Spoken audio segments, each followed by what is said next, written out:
Entonces, vemos un ejemplo con datitos reales. Estos son los Scores, es la prueba que se hace en Estados Unidos y se muestran en un histograma de frecuencia y se ve un comportamiento normal de libre texto.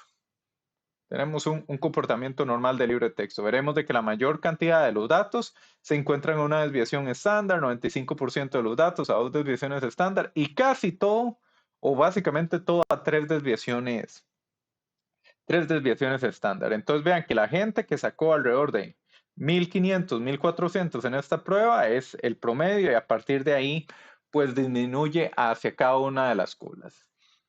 Muy poca gente sacó notas muy bajas, muy poca gente sacó notas muy altas. Entonces, son ejemplos de la vida real que, ejemplos que de la vida real que se presentan.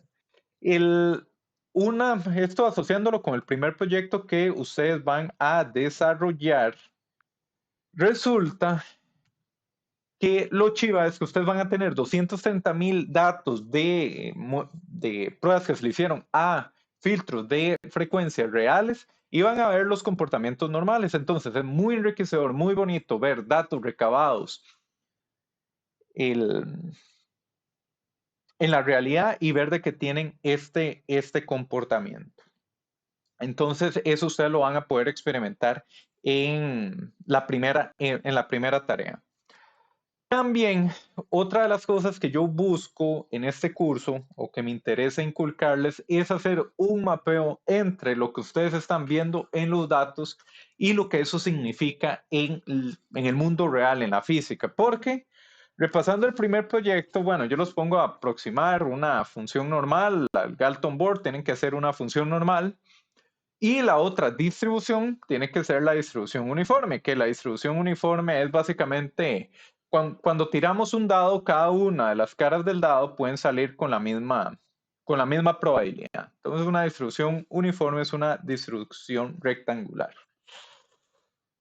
¿En qué caso de la vida real tiene sentido uno poder hacer asociación entre estas dos distribuciones? Les voy a contar una historia de cuando yo trabajaba como ingeniero de proceso.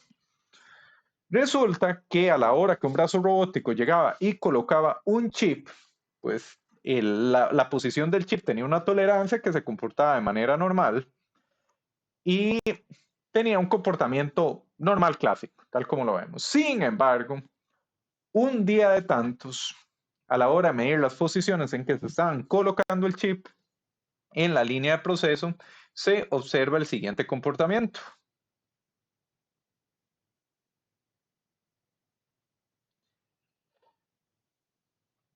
Parecía, ya no tenía forma normal y se veía como estirada esa curva de normalidad y parecía rectangular. Entonces, Pedro, ¿vos sabés qué hizo la persona que estaba en cargo de ese proceso cuando vio que se empezó a comportar así?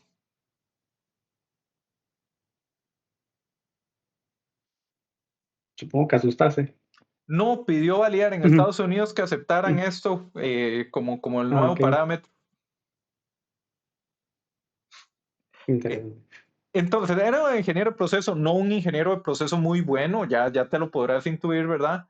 Porque para que le pasaran las pruebas de validación, cuando no le salía con la herramienta normal, cambiaba la prueba estadística y luego se fue a preguntar si podía pasar con esto.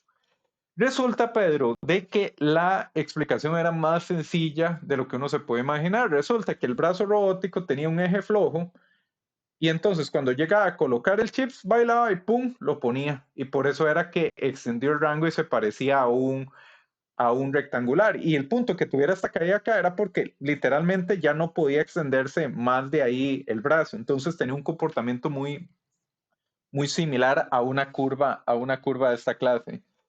Lo que pasa es que la persona tenía una gran negación de irse a fijar en el aparato. Intentó hacer todos los trucos estadísticos que se le viniera a la mente, o sea, pensó en transformar la variable, pedir la validación antes de irse a sumar en el aparato lo que estaba ocurriendo. Yo no sé si tenés alguna experiencia de esa clase de cuentos de la cripta.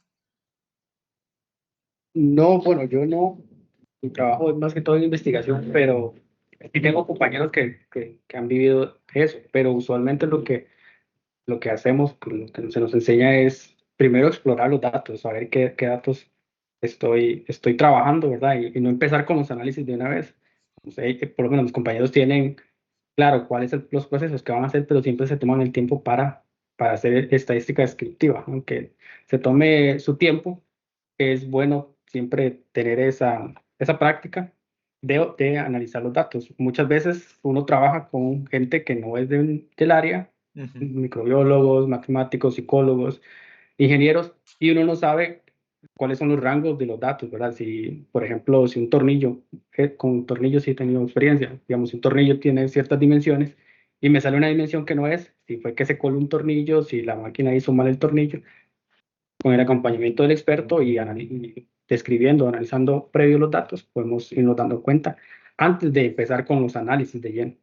Claro, claro, claro. Y parte, por ejemplo, parte de la crítica que yo le hago a esa persona es, esto fue con estadística descriptiva, donde salía así graficado. Y ahí el problema el,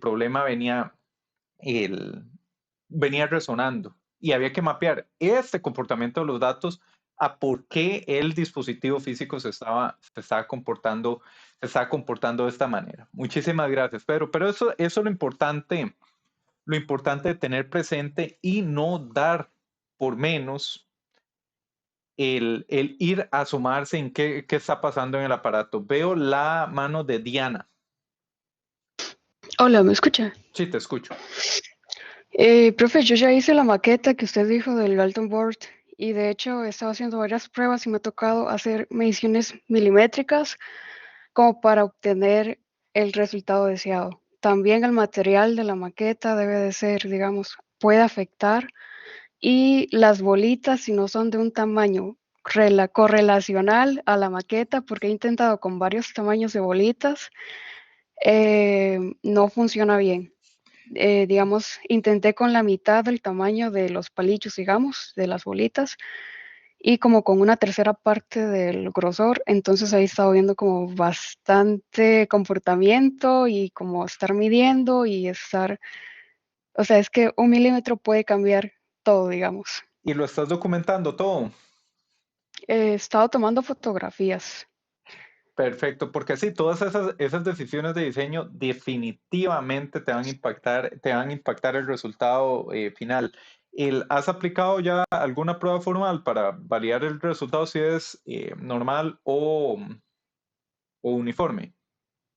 No, aún no, o sea, yo lo he visto, pero es que, bueno, esta semana fue que la terminé como hace 2 días y aún estoy como recabando detalles porque, digamos, tuve que desarmar algunas cosas y volverlas a armar porque eran unos milímetros, digamos. A simple vista, dependiendo de las bolitas, más o menos se comporta como debería de comportarse.